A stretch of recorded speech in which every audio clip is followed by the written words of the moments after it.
तो friends, welcome back to my YouTube channel Shri Vivekanand. और आज हम लाए हैं आपके लिए इतिहास के 10 महत्वपूर्ण प्रश्न, जिनमें से आप लोगों को 7 प्रश्नों के बिल्कुल सही सही उत्तर देने हैं। और ये है आपका पार्ट 12। तो चलो चलते हैं, देखते हैं कि आज के क्या क्वेश्चंस हैं। So let's begin now. आपकी स्क्रीन पे दिख रहा है पहला क्वेश्चन। निम्न में से किस नदी को ऋग्वेद में माते तमा, देवी तमा एवं नदी तमा संबोधित किया गया है?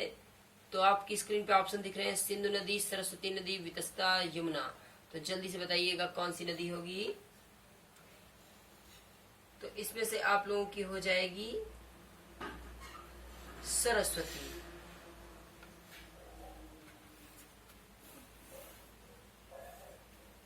सरस्वती में जैसे कि आपका ये माते तमा, देवी तमा, नदी तमा ये कहा गया है, इसका मतलब होता है सबसे अच्छी माँ, सबसे अच्छी देवी और सबसे अच्छी नदी।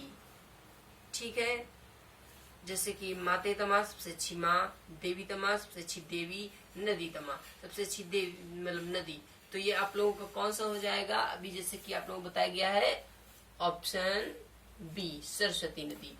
आगे नेक्स्ट, उस जनजाति का नाम बताइए, उस जनजाति के नाम बताइए जो ऋग्वैदिक पंचजन से संबंधित नहीं है।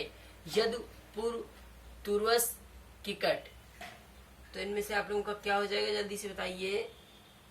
तो देखिए, यदु, पूर्व, तुर्वस ये सभी संबंधित हैं, लेकिन किकट नहीं संबंधित है। सो चलिए, किकट हो गया आपका। आगे नेक्स्ट क्वेश्चन, प्राचीन काल में आर्यों का जीविकोपार्जन का मुख्य साधन था, क्या था? कृषि, शिकार, शिल्पकर्म, व्यापार। तो आर्य लोगों की जीविकोपार्जन, जीविका का मुख्य साधन क्या था? तो देखिए, ये लोग जीविका का जो मुख्य साधन था वो शिकार था। और प्राय मतलब ज्यादातर वो लोग अपना अस्थायी जीवन व्यतीत करते थे, और कृषि भी करते थे, लेकिन वो ना के बराबर। लेकिन क्योंकि वो लोग आर्य लोग मतलब थोड़े से आक्रमणकारी टाइप के हुआ करते थे। चलिए फिर चलते हैं। और एक चीज और कि वो लोग उत्तर मतलब ये जो आपका नहीं स्थायी निवास, पहले तो बोला ना भ्रमण किया करते थे, कहीं चरागाह की खोज में, कहीं कुछ कुछ। तो फिर बाद में ये अपना उत्तर वैदिक काल में इन लोगों का ये स्थायी मतलब रहने की प्रवृत्ति आ गई थी। चलिए आगे नेक्स्ट क्वेश्चन। तो यहाँ पे आप लोगों का क्या हो जाएगा? शिकार। आगे नेक्स्ट क्वेश्चन,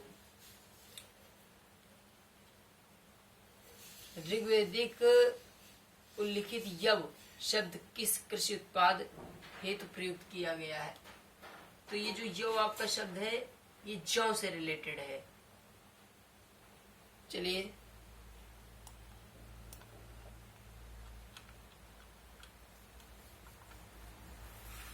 वैदिक युग में प्रचलित लोकप्रिय शासन प्रणाली थी, कैसी थी? निरंकुश, प्रजातंत्र, गणतंत्र, वंश परंपरागत, राजतंत्र। तो इसमें आप लोगों का हो जाएगा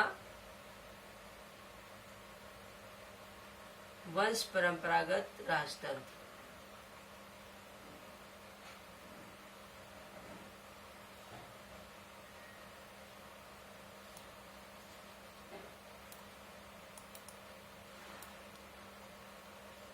वैदिक युगीन सभा गांव के व्यावसायिक लोगों की संस्था थी। राज दरबार होता था, मंत्र परिषद थी।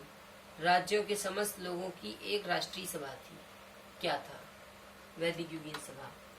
तो देखिए, ये जो वैदिक युगीन सभा थी ये मंत्र परिषद सभा थी।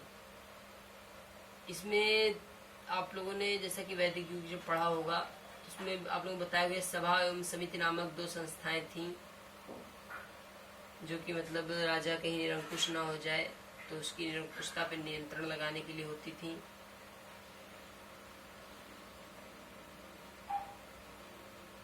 तो इसमें आप लोगों का हो जाएगा ये मंत्री परिषद। आगे नेक्स्ट क्वेश्चन, किस वेद में सभा और समिति को प्रजापति की 2 पुत्रियां कहा गया है? ऋग्वेद में, सामवेद में, यजुर्वेद में, अथर्ववेद में? जल्दी से बताइएगा। तो ये आप लोगों का हो जाएगा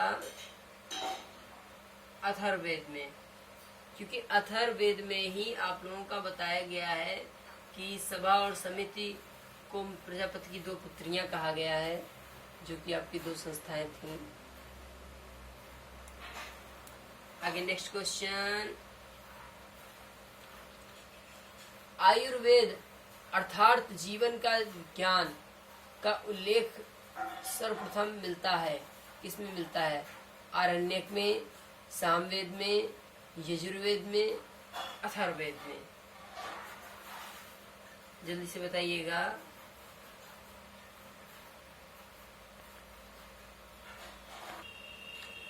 तो देखिए, जल्दी से बताइए कि आप आयुर्वेद अर्थात जीवन का विज्ञान का उल्लेख सर्वप्रथम मिलता है आरण्यक में, सामवेद, यजुर्वेद, अथर्ववेद? जल्दी से सोच के बताइए।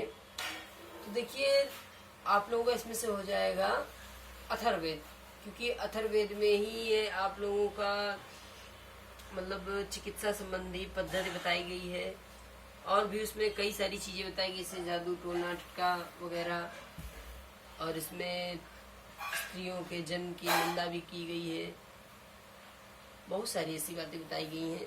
तो ये आप लोगों का जो पूछ रहा है मेनली यहाँ पे इस क्वेश्चन में, तो आयुर्वेद है जो कि चिकित्सा संबंधित है, तो इसमें से आप लोगों का हो जाएगा अथर्ववेद। तो इधर आ जाइए।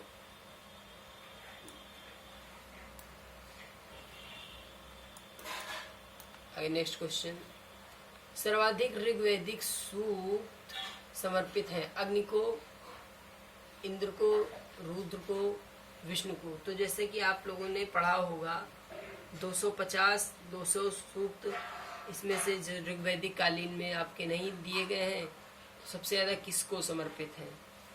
तो उसमें से आप लोगों को पता होगा, जल्दी से बताइएगा।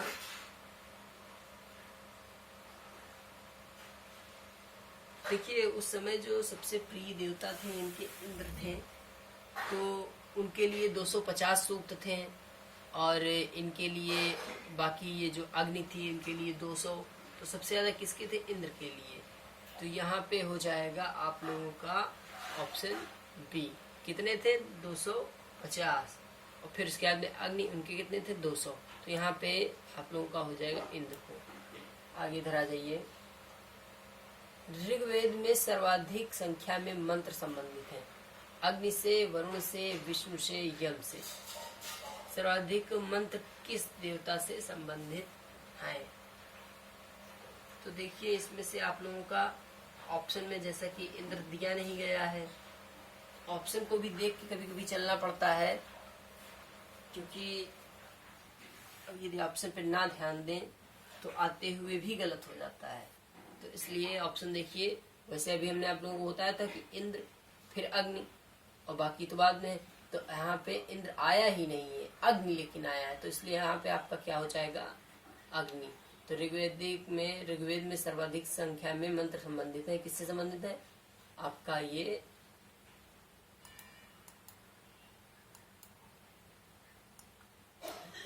अग्नि हो जाएगा। Next question,